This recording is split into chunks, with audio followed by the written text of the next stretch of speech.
Hello, bonjour.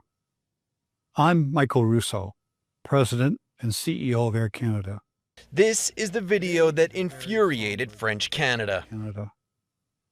I'm here to provide information. Just hours after the collision, the head of Quebec-based Air Canada could only muster two French words, bonjour and merci, in his message of condolences.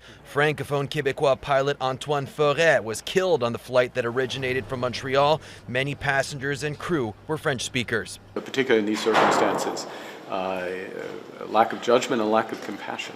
Prime Minister Mark Carney saying he's very disappointed in Michael Rousseau's unilingual English response to the fatal crash at LaGuardia Airport. C'est un manque de respect envers ses employés. It's a lack of respect, says Quebec Premier François Legault, saying if Rousseau still can't speak French, he should resign. Il parle pas français, il devrait démissionner.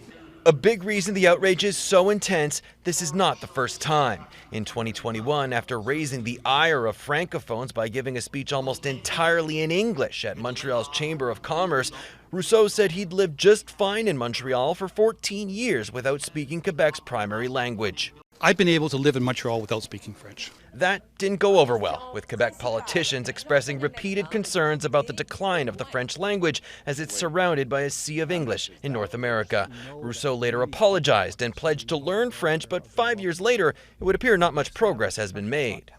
You should leave.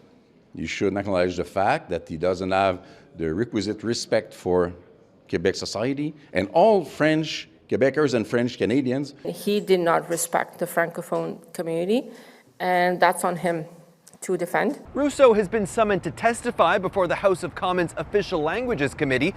Canada's Official Languages Commissioner tells Global News it has received at least 795 complaints about Rousseau's video. Multiple politicians are calling on Air Canada's board of directors to take a hard look at their CEO. Dan Spector, Global News, Montreal.